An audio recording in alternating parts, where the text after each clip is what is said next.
There we are. We are here. We are live. Yeah, sorry for the slightly late start. Not really. I mean, it was like a minute. Wait, my name has never been pink before. Is that? Oh, it's because my color. I picked the color. I picked pink to be the color on my StreamYard. So every time I do anything on my StreamYard, it's always pink. Yeah. Hey, welcome everybody who's here. We are here to talk about Siege and Storm, Book 2 of the Grisha trilogy, the Grisha verse, whatever. I don't. Does it? Is Grisha that trilogy? Actually, is that what it's called? Yeah. Like, is that what Lee Bardugo has dubbed it? Okay. Yeah. Because I'm like, I just always am like the Grisha books. I don't know. It says right here, the Grisha trilogy. Oh, does it? Okay, cool. I never noticed that. I can read. learn something new every day. And yeah, I was telling them I just finished it like moments before this live show. And the final like 5 to 10-ish%, I skimmed a bit and read a recap because I was struggling. I had a migraine this morning and I was trying to like get through it, and I just kept being like, but my head though. Yeah. So I didn't manage to get totally through it. You know, the way that this could have been avoided is if you hadn't waited till the morning of to read it. I didn't start it this morning. But I should have started it like, because I didn't start it until like last Sunday or Monday, and I should have started it before then, but I was trying to finish other, you know how it goes. I know. You're just trying to do all the things. I just prioritize Grisha things. Oh man. Yeah, so I'm trying to remember what I rated this one the first time I read it. I can't remember. It was 2016, I think. Yeah, 2016. What did you guys rate it the first time you read it? I think 4 both times. Yeah, this was my only 4. The other 2, first and third, were 5. So I had graded this one 4. And did you said you did this time also, Liana? Did you, Jessie? I actually upped my rating to 5. Wow. Okay. Okay. Yeah, I'm hopeful about the reasons. This is funny. Yes, this is universe. I was an amateur hour over here. Or you're a pro. I'm over here like, I gave it 5. I'm trying to think of what I would give it right now. I mean, because I literally just finished it, so I haven't. What do you mean? What you would give it? Like, presumably, you're. I haven't rated it yet. Like, what am I gonna give it? And it's probably gonna be like a 3. So you're saying that during this live show, we have the power to potentially sway what you will rate. Like, the stakes have been raised. I mean, maybe. The first time I read it, I did give it 3. It looks like, yes, 3. And I feel like this time I'm probably about the same. I don't know. I don't really like Alina that much. Oh, yeah. Well, to me, Alina is kind of like Harry Potter, where like Harry himself is just kind of like the dude taking you through the story, but like he himself, you're like, is not the best character in it. Yeah. I probably will give it higher than 3 this time because of Nikolai. And this is going to be spoilery, people. Through Siege and Storm, yeah. Yeah, spoilers for Siege and Storm. Yeah, well, we won't give spoilers for the next book, but definitely some. But yeah, Nikolai is just so great. And I've seen some people like ship him and Alina, and I don't, because I don't think she deserves him. I'm like, she's not good enough for Nikolai, in my opinion. Oh, I like Alina. I just have a good friend dynamic, and like it's weird to make it romantic. I don't want them to be romantic, but I do. Yeah. Like the friend dynamic they have is really great. I like the banter. I would like to see Nikolai have a romance. I was gonna say, I feel like their relationship is like if you have that like BFF like in college, and then one night you're partying and you come back drunk, and then you like kind of try kissing them, and then you're like, that was weird. Yeah. Let's never do that again. Yeah. I remember thinking that this that's sad.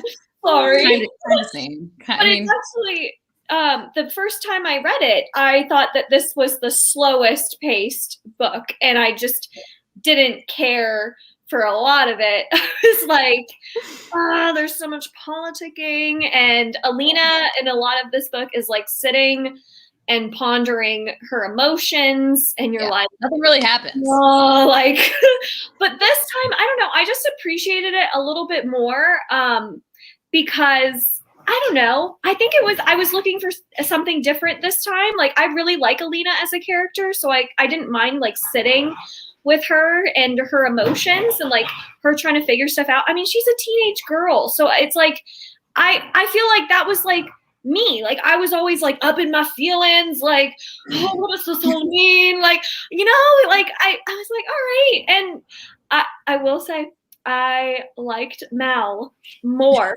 However, I still don't like Mal and Alina.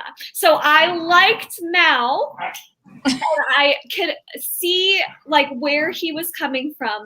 I think my whole thing is I just want them to be friends. I think that they just... Well, you feel about them the way we just said we felt about Nikolai and her, where you're like, you're great, but stay friends. Yes, I don't ship Alina with anyone. I just want her to be friends with everyone and figure herself out.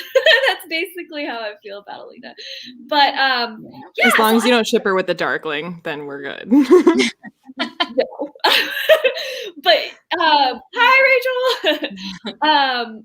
Yeah, and the ending of this one, I didn't remember any of this book from the first time, and I really liked the ending and how it came out of like left field. Like, you were like, this whole time we're like, got a plan, sticking to the plan, like we got this, and then it's like, oh, like I thought Leigh Bardugo did a really good job of like raising the stakes super high right away and like hitting you with a huge twist at the end. And I appreciated that much more this time around.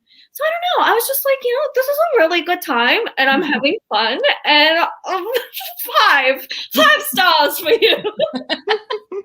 As Alan says, you're a 5-star strong. I am. 5 stars. Yeah, Mal still annoys me. He just, color me shocked. Who's surprised? Like, there's so many. My red tabs are like someone really like pissing me off or irritating me. I mean, it's Mal every time. It's most of the time. And then green is also like something annoying. And it's almost always Mal or Alina. Alina annoyed me in this because of like kind of a character thing that happens. I don't know if you would call it a trope or just an archetype or like whatever, that I just don't love. And it's just for personal reasons because it just does not compute in my brain. Where like the whole, in the first book, the town that gets destroyed and like people die and it's terrible. The one with all the consonants in it. Yeah, Nova Cribus, Nova something. Yep. And she's just constantly like, I'm terrible. I killed all those people. I'm like, no, but you didn't though. But she's like, but it was basically me. And I'm like, but it wasn't at all. Like, what are you? Because to me, it feels like the author trying to be like, look, she's a good person. She's such a good person because she's just beating herself over the freaking head about this. I'm like, you can be a good person and also be logical and be like, I mean, yeah, I hate that those people died, but it wasn't. I think it's reasonable for her to feel guilty about the people that were on the ship. Left to the Volcra. Yes, definitely that. But yeah, she kept talking about the city, and I'm like, you didn't do that. And then there's a part where someone, and I can't find it now, someone else is like, I think maybe Mal was like blaming himself for something, or Nikolai. Someone was blaming themselves for something. A lot of people self-hating. Yeah, I was so annoyed because then Alina's like, you can't be mad at yourself. You didn't do it. And I'm like, take your own advice. My God. Yeah. And I know it's like easier to give the advice than to take it. But she just bugs me because I'm just like, logically, like I said, it just feels like the author trying to be like, making them look like a good person because they just care so much. I'm like, all right. It does bug me how like one-dimensional Nikolai's brother and father are, where there's no like, I'm like, Yeah, he could be like an unlikable character. It's like obviously Nikolai is better at this, and like you can still like write a character that's like lazy and doesn't really want to be king. But he was just so much like her. He's dumb, and the instant that he declares he did the stupid thing with the Fjordans happens to be right before the attack strikes. Like that's some convenient ass timing. Yeah. To prove Nikolai right immediately. And he's so stupid, like you said, so one-dimensional, because like Nikolai's like, you did what? You did, oh my God, now he's gonna come and he's gonna kill us all, and like this is terrible. Like he's explaining everything to him, like this is what's about to happen, and then it happens, and then his brother's like, you did this. He screamed at Nikolai, you and the witch. Like, dude, what? What? Yeah. Come on, like just kind of dumb. Just kind of. I was super glad he bit the bullet. Yeah. He really. Yeah. For me, like the main reason, like I'm glad to see him go, isn't even that he's evil. It's just that he's boring. Yeah. Like there's no depth to that evil. Dumb and boring and like bleh. Okay. Yeah. Yeah, he was just kind of there, not very. Which is disappointing because I feel like the way that the Darkling and the Apparatus are written is more like gray area of like they're bad, but yeah, they think they're doing it for the right reasons, and like maybe some of their reasons are like good, but the way they're going about it is not so great. Right. I think my thing with Mal even Zoya. Yeah, and Zoya. I like Zoya, I think. And Genya or Genya. Yeah, I can't remember. I think it was Genya.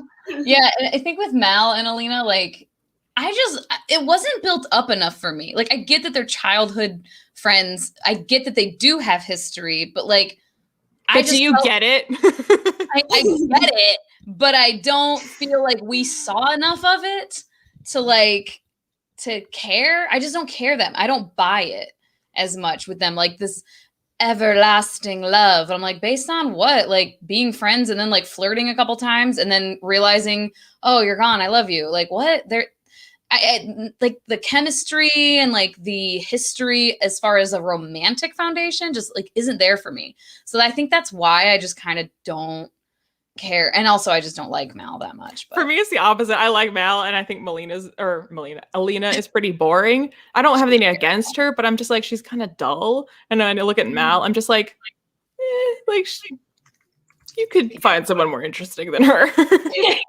Yeah, she's a dull. Yeah.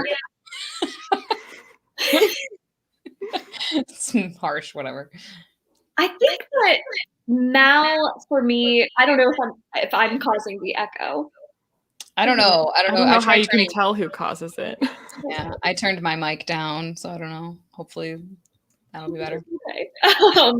But Mal, for me, in this book, like his actions made sense. Like I was thinking the whole time, trying to put myself in his shoes and like how angry he is and how alone he feels. It all made sense given the circumstances, right? Like I was never like, Mal, you're being irrational. Like I could see his thought process with a lot of what he was doing. I don't like them two together because I feel like they need different lives. Like they need different things from their lives at this point. And it's like this, we know that they were childhood friends and sometimes you grow out of that childhood relationship and that's just kind of, just kind of happens in life. The first time that I read the series, I thought that was where it was going. That like this is them finally realizing that they're growing apart. And I was like, yeah, and it's a sad thing, but it's something you can understand because Mal's whole storyline is very, very different than Alina's and what they need to do to be happy.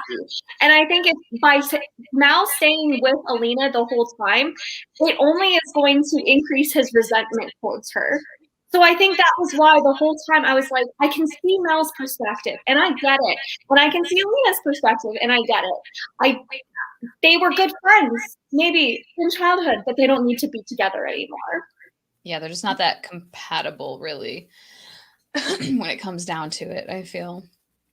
And his like possessiveness just forever, it just drives me nuts. I don't like it. I know they're teenagers, but though, she's so like, also kind of possessive. Well, yeah, and they're just so immature because like the one time she flinches when he goes to like kiss her or touch her, and she flinches for reasons like whatever, but he doesn't know that, and so obviously it makes sense that he'd be like, what the frick, like why are you flinching away from me? But like this happens one time, and rather than try to talk to her about it, you go and you start doing pit fights and making out with Zoya. Like that's your response? Okay, dude. Like my first thought, you flinched away from me. Like, okay, relax. But like the way it was written, where she called after him and was like, "But the Darkling," and he's like, "I don't want to hear about the Darkling." I was like, I wouldn't have said it like that. I would have been like, "Hey, okay, wait, hang on, listen. I'm having visions. I'm hallucinating. I think I'm losing my mind, and I keep seeing the Darkling." And she said that, he'd have been like, "Wait, hang on, what? Let's talk." Yeah, exactly. It was just too like, ugh, no. And yeah, just some of his reactions, most of his reactions to things, I just don't like. I just don't. And like when I think you were talking about this, Leanna, with Alina for sure. I don't know if you were referring to Mal also, but when Nikolai is like telling them like the politics, we got to do this, we got to, and when he proposed the idea of them having like an arranged marriage, and Mal is like, he's like, you know, you could be her lover. It doesn't have to. It just has to be like on paper. Like you could be her personal guard and like be in her chambers. Like it's been done before. And Mal's like, you make me sick. Like what?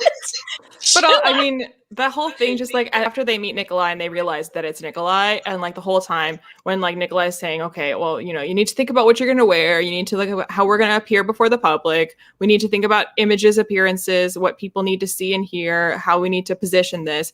And Alina keeps saying, how dare you? And I'll never wear that color. And you can't order me around. And I demand this. And I'm like, you're 12. He's the prince. Just like, who acts like this? Like if the principal of my school said, you need to wear these colors at this assembly and like accept this on stage, I'd be like, yep. Yeah. Especially in this situation where it's like the stakes are pretty high here. Like you have to like present a certain way for this whole plan to work. So he's the expert. And Nikolai is being kind of ridiculously reasonable and patient with you. Yes. And he's the prince. Yeah. Yeah, seriously. I don't love it. And I mean, as the reader, obviously, like we have a different perspective than our characters, but like the constant, like, well, I don't know what he's up to. I don't know what his motives are. And like, I feel like he has shown through his actions enough times that you should trust him at this point. Like he has shown you time and time again what he's really about. Yeah, he's snarky and sarcastic and like, yeah, he'll sell, you know, so-and-so down the river for like whatever.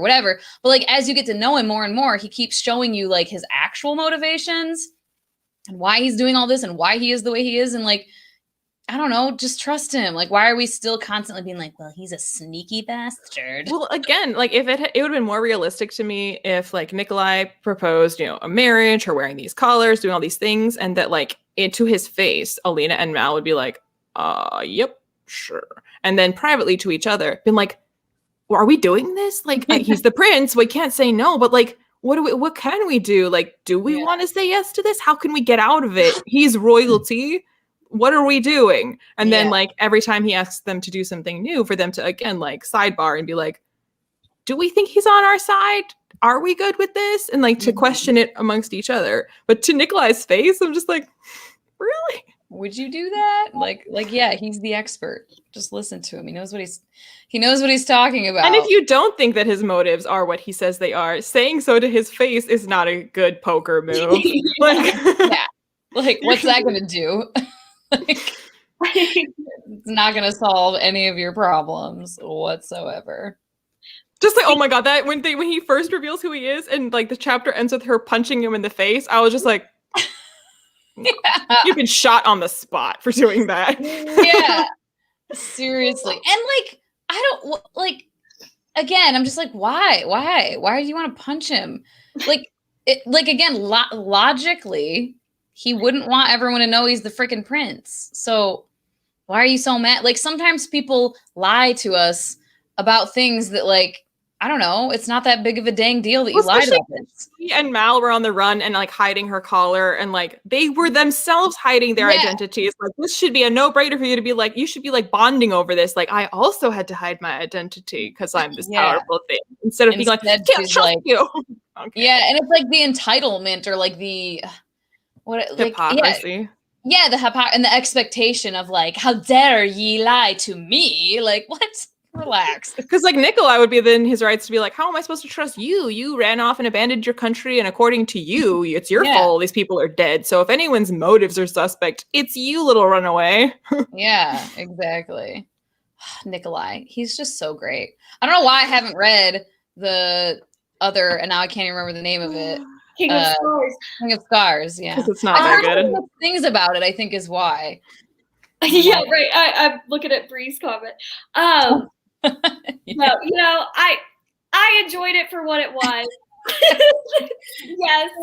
I don't remember loving Nikolai as much as I did. Yeah, me too. The first time I read this, because I don't know what I was thinking, because I loved him this so time. Great. Oh my God, he's fantastic. His dialogue was so snappy. He was fantastic. And he has such a distinct personality. Like, he's such a distinct character. Yeah. Like, you don't even have to have like a dialogue tag with him. Like, you could just have his dialogue and you know exactly who's speaking. Yeah. Well, I feel like I've used the comparison of Jack Sparrow in complaining about the King of Scars duology and saying it's kind of like the Jack Sparrow Pirates movies where you're like, he works better as a side character. But I think the Jack Sparrow comparison holds here as well, because like basically Mal and Alina are a lot like Elizabeth and Will, like moon eyes and dramatic. And then Nikolai over here is cracking jokes and be like, come on. Then he tries to kiss her. Jack Sparrow definitely kissed Elizabeth Swann. And it's like, whatever. Yeah, it's so true. Oh my God, that comparison was spot on. And I was even thinking about when you had said that while I was reading this, I was like, oh my God, Leona was spot on. One of the things that I marked as like, haha, or I love it. I don't know if you can see my screen, is when he's proposing for Mal to leave or whatever. And they're like all upset. And he's like, I see. So I go gallivanting off to the woods and like, you stay here. Interesting. And Nikolai's like, you know, for two people with a love eternal, you're awfully insecure. I love you. I freaking love him so much. Oh man. The part where I laughed out loud at Nikolai, because like a lot of his lines were too familiar to me. Like they're still good, but I've seen them on merch so often that they don't even sound like lines anymore, you know? I'm just like, oh, this is the part where he says the thing. But like that, I totally forgot where like he said something about, or she's telling him about how he like changes his persona depending where he is and who he's talking to and who he needs to be and how he's a good actor. And he's like, yeah, I'm doing humble right now. Oh, yeah. I laughed out loud at that. He's hilarious. I love him. Exactly. They're very, very much teens. Nikolai's great. So this, I didn't necessarily think it was like her breaking a rule so much as like this was the agreed upon thing in this world, like just the tradition. That's how I took it, as like this was just what everybody always said was like, oh, Grisha can only have one, but not that it was necessarily actually a rule of the magic system. I just thought it was like what was told to people, like the legend. The legend, and like, ooh, don't do it because it's bad. Like it wasn't like it can't be done. It was just like, we don't do it because you'd have too much power then. That's how I took it. That's what my interpretation of it was as well. I think I took it as like it being a thing that you literally couldn't have a second amplifier. But it also didn't bother me because I thought the fact that this with the Morzova's amplifiers, everything about that situation is breaking the laws of nature. And that's why it's dangerous. That like it's going against nature. They talk about Merzost and it has like, this is not the kind of magic that we do. Like we do the small science, creating life, messing with life, adding amplifiers that like that you're messing with the natural order. And so then like there are consequences because this is not how it's supposed to go. Yeah. Yeah. That's what I didn't read it as like Leigh Bardugo wrote it and then was like, oops, just kidding. Yeah. Because it's very clear like from book one that she planned the like three animals, 3 Yeah, amplifiers. and she was setting it up to be this like a taboo thing. Yeah. That like we don't do that. Well, it's another thing that makes the Morozova situation exceptional and unusual. Like it's an added layer. Yeah. It's also interesting. I always kind of like when you have lore in a world that's not necessarily proven. Like some of the characters are throwing around, you know, their own kind of understanding of how things work, and they may not be correct. So I think that was the big thing with like the Darkling. You find out that like everyone believes that there have been all these Darklings. Well, just kidding. There's only been one. And it's kind of like, I kind of like when, you know, you have a magic system and we kind of all have a basic understanding of it, but some things can be expanded upon a little bit more, and we may not have all the answers because their world doesn't have all the answers. Yeah. Right. Yeah, exactly. Or just like even because they call it the small science. And so then it stands to reason that like this is as far as we've understood it. But just like in our real world, then along comes an Einstein and is like, actually, it's like this. Right. Yeah. Yeah. It is. Yeah. I can't remember. It was probably explained in the first book, but not my memory is like what? With the Darkling, because you know he's been the only Darkling. Did they say that he's like been changing his appearance? Because like nobody would have ever noticed that like he looks the same. Yeah, they said that he kept pretending that like it was like the child of him who'd been raised separately from him, and then Alina thinks to herself like, yeah, he would keep how did the transition Taylor go? on. Oh, okay, yeah. How would the transition go? Like, would he fake die? Is that what they said? Yeah. That he would fake his death, and then out of the woodwork would come the son that's supposedly been living in isolation apart from that had been tailored or whatever. Okay, I couldn't remember that, and I was like, it had to be because otherwise, like, someone would have noticed. I could think that too. I was like, really, no one's noticing that he looks the same. Speaking of the Darkling, have you guys seen like the latest Star Wars trilogy with Kylo Ren? Yeah. You've seen it, Liana. How similar was the whole Alina Darkling thing going on to like what was going on in The Last Jedi between Kylo Ren and Rey? 100%. That's why I kept saying that anybody on like Bookstagram that was like selling merch for Reylo, it was the same people buying it that buy Dark Lena merch. Like it's the exact same ship.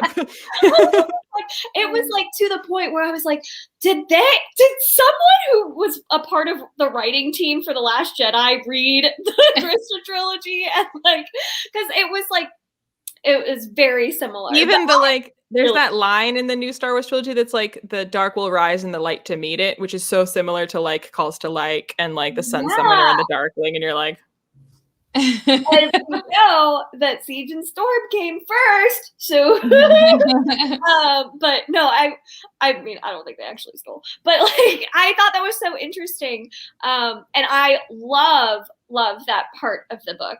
I love all the Darkling stuff and how it's super crazy. I think it's well written. I just don't ship it. Oh no.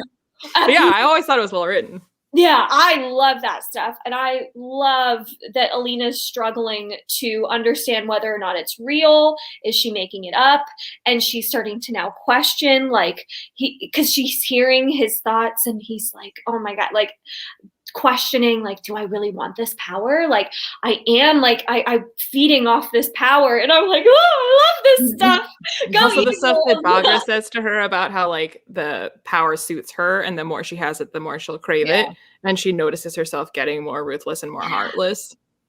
I love that kind of stuff. So I'm like, I'm very anxious for the third book because again, I literally remember nothing. I don't remember how it ends. I think I remember like apple.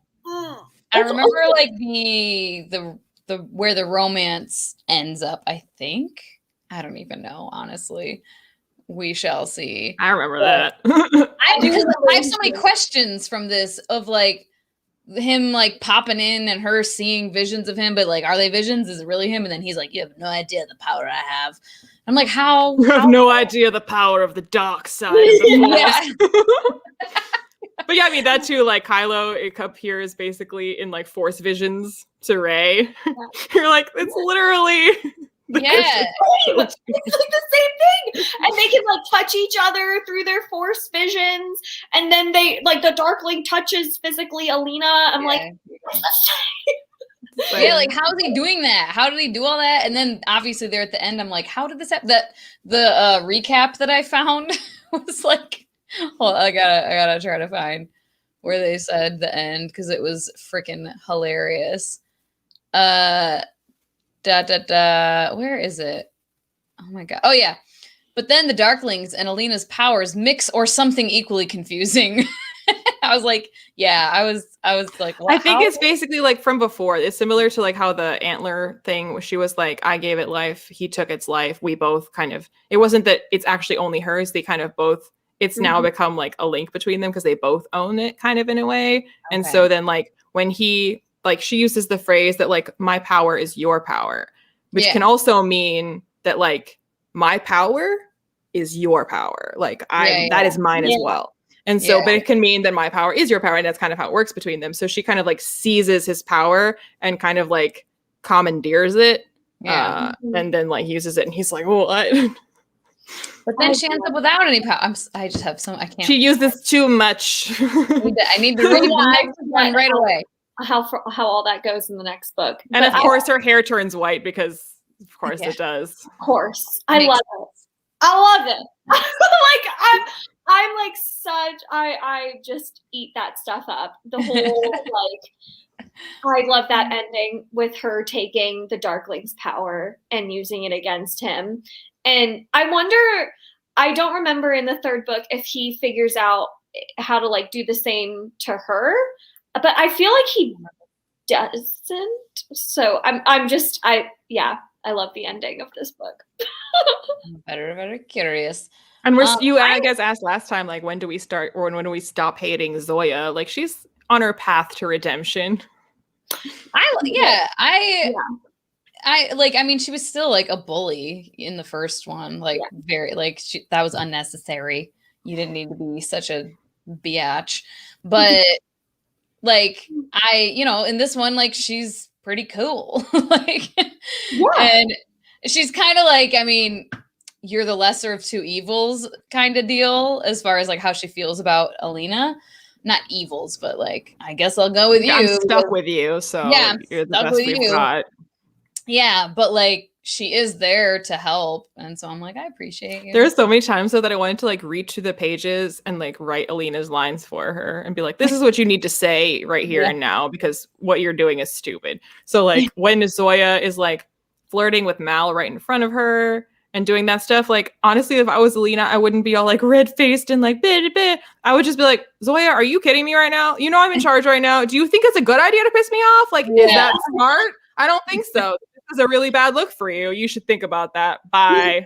She just gets upset and like runs off. Like pull it together. Yeah. She's always upset. And Zoya, like, I didn't feel much for her. I think we're still waiting for the like big reveal for Zoya's motivations. And I mean, we know that she lost the family members in that town, Nova. Yep, that one. And so, I mean, that's her motivation for at least aligning herself with Alina. But like why she was such a bully in the first book, like what she has going on in her own life, like I think we're still waiting for that. So I just didn't, I still don't feel anything for Zoya, but I know that I start to like her because of reasons that I can't say. Spoilers. I'm just excited about the part that's coming for Jenya, where her little like reclamation of power moment in the third book. I'm like waiting for it. Well, I literally don't remember anything. I do remember her getting scarred, and I didn't remember how, and that was really sad, that reveal at the end. Her and David. Oh, so sweet. I love David. I know. And he's like low-key like really brave because he was one of the only ones that didn't go to the Darkling, you know?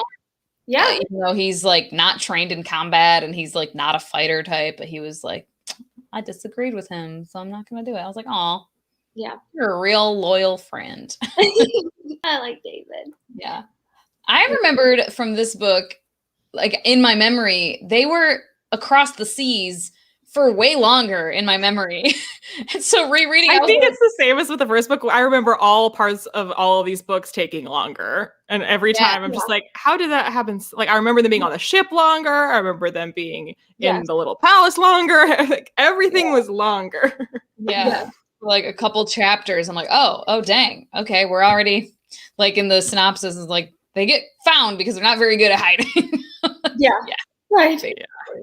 Yeah. Pretty much.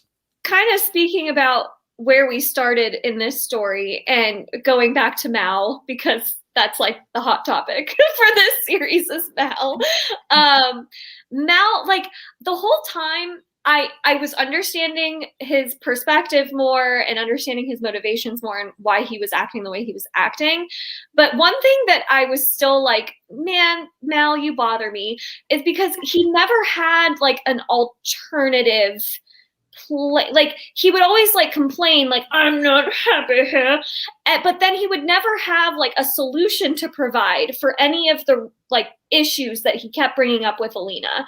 And in my mind I was like, is his ideal world where they would just be in hiding like they were at the beginning of this book for he kind of says that at one point. He's like, I was happier in hiding because we were just ourselves. And I'm like, Mel, do you hear yourself? Like, that's a really crappy thing. Look at your life. Look at your choices. I'm like, no, like, does that make sense? Does it really? The part that did kind of make sense when he was like, I get it is a little petty, but I also get where he was coming from when he was like, I kept leaving and I kept hoping that you'd miss me and you'd ask me to stay and you didn't. And like, I was like, oh. I just see Shoshana felt it too. She's just hiding it. I'm like, I don't feel bad for you. But I also that was like the biggest thing for me with Mal and why I just still will never ship him and Alina is because like his ideal world is not an option that is on the table in this world. And so like he can complain and complain and complain. But he doesn't have any solution to offer. He has nothing to offer Alina as like an alternative. He just complains. Yeah, he's not happy with any of the options. It's like, all right, cool. What do you want me to do about it? Like, like what do you I'm kind of the sun summoner, dude. Like, sorry, we have to save the world. Like get with it. What do you want? So I don't know. Like I think not that this justifies it, but I feel like with Mal, it's more that like I want you to be just as upset that this is unworkable as I am. Like I don't know that he's blaming her that it's unworkable, but he's like, you seem fine with how things are, and he's like, I can accept. Miserable. It's not that miserable, but it's just like it breaks me that we can't be together the way I wanted, but you don't seem broken up about it, and like I guess you don't love me the way that I loved you because like I'm finding it very difficult to live a life without you the way that I wanted to. And you seem to be getting on with things quite easily. So like, I guess you mattered more to me than I mattered to you. Got it. So like, that's why he's bitter. I think that is a good summary of why he irritates me so much. Cause it's just like not like, I don't know. It's not reasonable. Oh like, my God, look what Bree just said. I'll write it for you. Talk to each other. For real, because like in the first book, when he showed up and was like, "You seem like you're not miserable and being tortured. How dare you?" And I was like, "Dude, what?" And that's just how he seems to be with her all the time. And I hate everything about that. Like he wants her to perform her sadness and her heartbreak. What's funny to me about that is though that like when I was thinking about how if I was Mal, I don't really get exactly why he's into Alina because when they are together and it's not like some epic melodramatic moment, just like generally how they are with each other, he's the one that's always like laughing with people, making friends with people, wanting to like do stuff and like being like a happy guy. And she's always like, meh, I'm ugly, I'm sad, nothing tastes good, the food is ash. And I'm like, she is pretty miserable like all the time. So I'm just like, food is ash. Who wants this around? And I was going to say that. Yeah, like, at the beginning, when Mal is having his dream life with Alina, hiding because the world's coming apart around them. That's his ideal life, I guess. But he's happy, right? Like, he's like in a good place. He's making friends. He's friends with maybe. Which time Alina is as resentful of his happiness as he is later of her happiness. They constantly resent each other's happiness. They do it to each other. Exactly. And Alina is like struggling so much, and it actually is tied physically for her. Like, she physically becomes miserable because of not using her power. So like. That's where it's never going to work with them, at least in this part of their lives, because they're going to just resent each other. They can't possibly be happy. Unless they take Nikolai's solution, which was an excellent one. That was like, no, because I want to be in hiding. Like, you make me sick. No. How could you ever suggest such a thing? Like, whatever, dude. Get over yourself. That's my rant. Yeah, they don't need to be together. I don't think in the slightest. Zoya seems like more fun anyway. Yeah, really. Zoya. Honestly, like, oh, they're both annoying. There you go. That's fair. Yeah, Alina is just very bland, though. And mopey, very mopey. Yes, so very mopey and bland, and just like, all right, I don't know. But yeah, then when she does try to be like, okay, Mal is like, how dare you?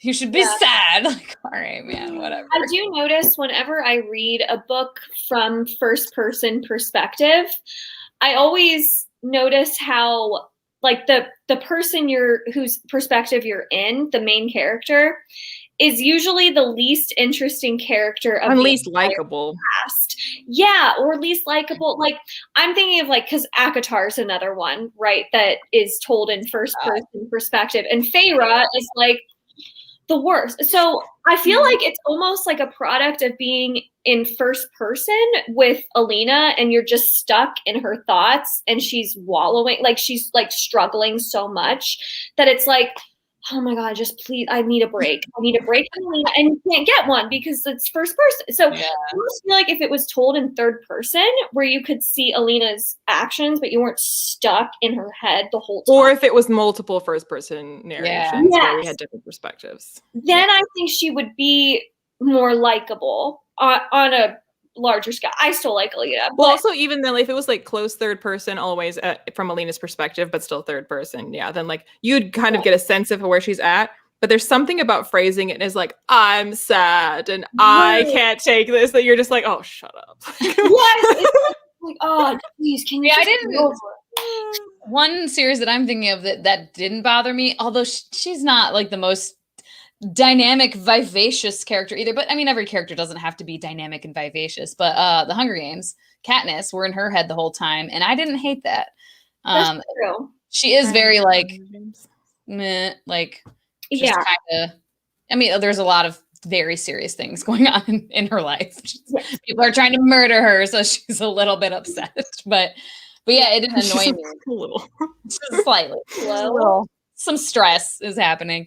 But yeah, for some reason, Alina just is so mopey about it, I think, is what bugs me. Oh, I think with Alina, it's not even like sadness can be interesting, but her sadness is dull and boring. Yeah, like there's no like interesting nuance and depth to it where I'm just like, this is sad, but like I'm really wallowing in the like beauteous layers of this sadness. It's just like, it's just sad and I'm just real sad. And you're like, oh yeah, I get it. I know you are.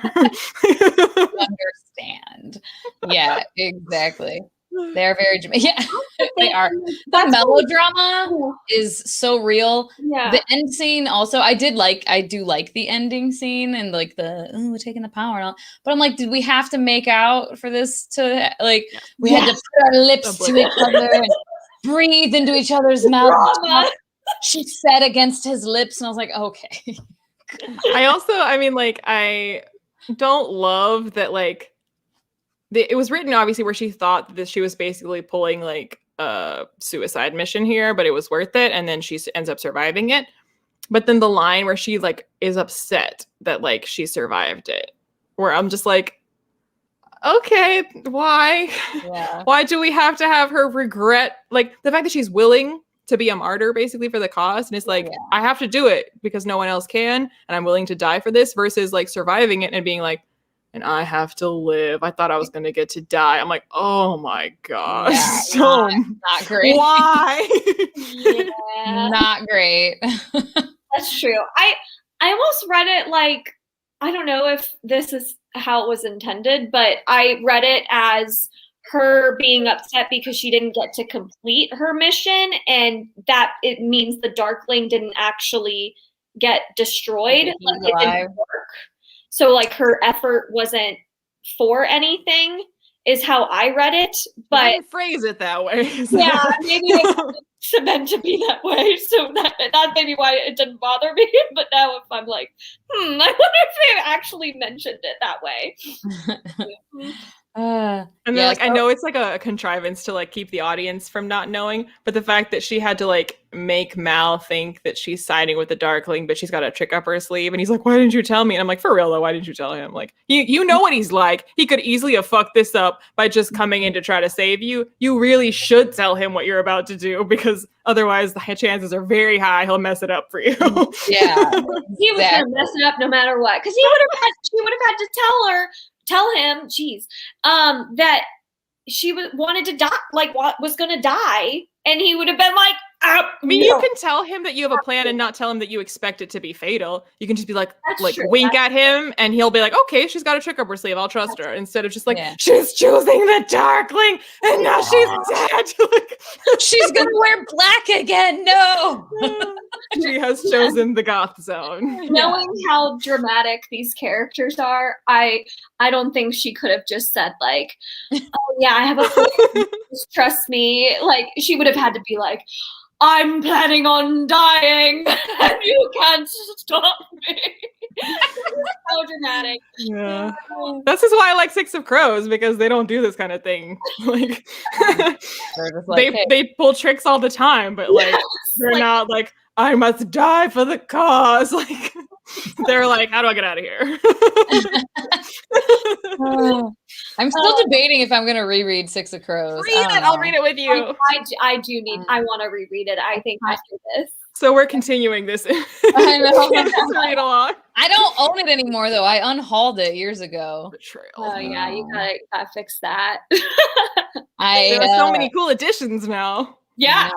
I don't want to buy it, though. I'll probably get it from the library. Yeah. And then you'll buy it because you'll be like, what was I thinking? This is great. Maybe. My dramatic voices. I think I probably. Oh yeah. I don't know why.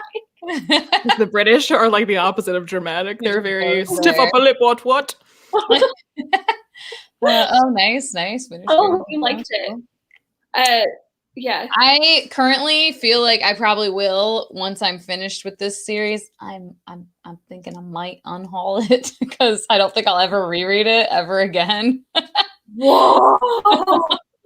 Well, I mean, these editions, they don't sell anymore, so like that's true. You should just think about it before you do it. Put them on eBay, see if you could get some. I don't know. I just like I don't think I'll ever reread this series again. That's fair. That's like my qualifier of like keeping books usually. Yeah. It's like, do I think I ever will? And if I'm like, absolutely not, then I'm like, I'll unhaul it. That's fair. We'll see.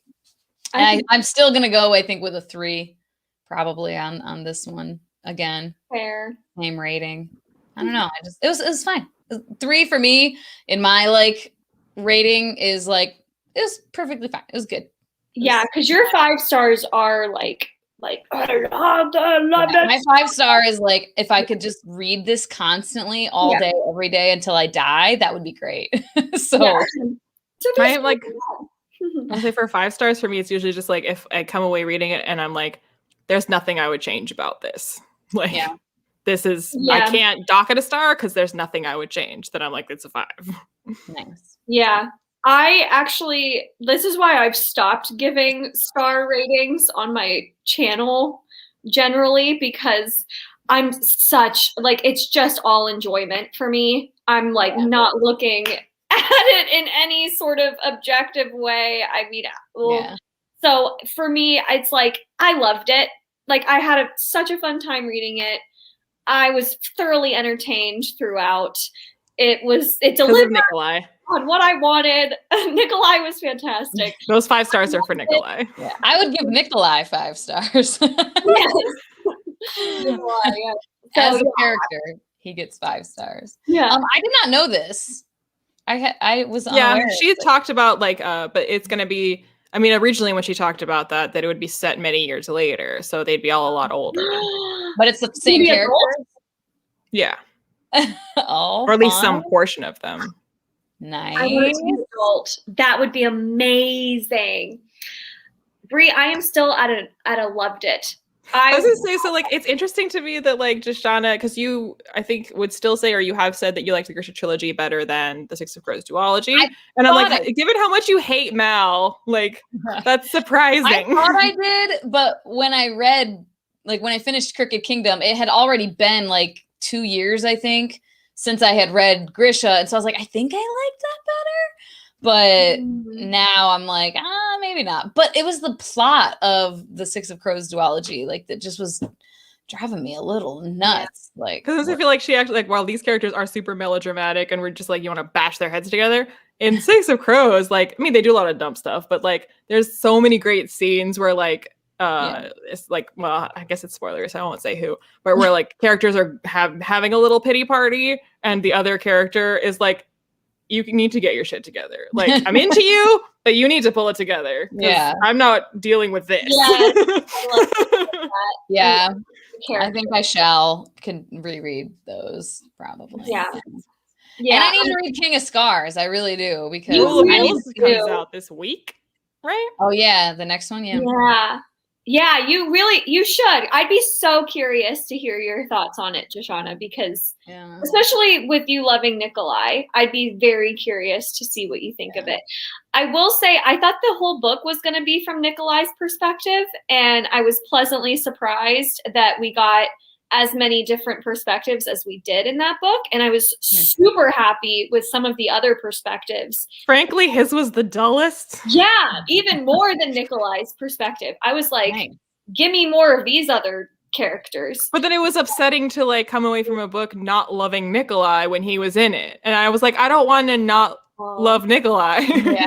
I still liked Nikolai. Like, I didn't dislike him, but I was like, he's so much cooler as this like enigmatic, like troubling, like trickster that just pops by like Loki style and like does and stuff. But like as soon as you're in his head for extended periods of time, you're like, you lose that enigma and that like surprise factor, and you're just like, oh, you're mopey like Alina. Okay, great. Is that whole series gonna be like following him? Like, is the second book like still following him? I mean, I think it's following the same people the first one followed. So it's him and a couple others. Still gonna be his perspective, but it's the same focus. I think is gonna. Jessie's just bursting with spoilers. Like someone needs to bring up something else real fast before she explodes. Oh my god. I didn't have any other like major thoughts to discuss. Did you guys have any other? No. Major. I thought it was a little sad that like there's this big epic moment with the stag in the first one. She's like, it's too beautiful and majestic to take its life. And here with the like sea whip, she's like, yeah, I've never even heard of this thing before. Kill it. Okay. That honestly was a point that annoyed me because she was like, the stag had lived so long in my imagination. I'm like, for a couple months that you knew about it. What? Like, what? But the sea whip, never heard of it before. Very melodramatic. Very dramatic. But then she was also such a hypocrite for like getting pissed at Nikolai for letting, she didn't know it was Nikolai yet, but like letting his crew take the scales to sell, and how dare they? And I'm like, bitch, please, you got what you needed out of it. Why can't they get what they need? It's a waste otherwise. Yeah. Like, what do you want them? Yeah, what did you want him to do? Just throw the whole thing back in the ocean? Yeah, like, what good does that do? It doesn't need it anymore. It's dead. Like, take the scales. That is another yeah, and that's just, again, like I said, the thing that annoys me is like it feels like the author trying to be like, she's such a good person. But what she is uppity. Yeah, exactly. That doesn't make you a good person. You're annoying. That's what it makes you. Poor Alina. She'll be all right. Well, cool. I mean, if you guys don't have anything else, I don't either. We are doing the next one on Jessie's channel. Yeah. And on the 17th, right? Saturday the 17th? Yes, at 4 p.m. So same time. Yeah. And we will have Elle as well. Oh, yeah. Brooks, because she will actually be my humble abode. And so we'll be sharing our screen. So she will join us. I need to. I was just thinking about like how the screen splits us into threes. Are you going to be like on top of each other? I think you can change the. Oh, okay. Yeah. Oh, okay. Yeah. Okay, yeah. That'll work. I was like, otherwise, you're gonna be like one cheek in, one cheek out. Okay, you ready? You go now. Like you talk. Okay, I'll talk. Okay, you talk. Yeah, we'll split it up. It just did it this way automatically this time, and I just left it. Yeah, I'll switch the format. All right. Cool. This was super fun. Thanks. Yeah. Thanks everyone for joining us. And yeah, pop back in on the 17th over on Jessie's channel. For when we finally convince Shoshana that Mal is endgame. Can't wait. Doubtful. All right. One more shot. I think it's going to fail, but we'll see. We'll see. All right. Everyone have a lovely rest of your Sunday. You too. Bye. Bye.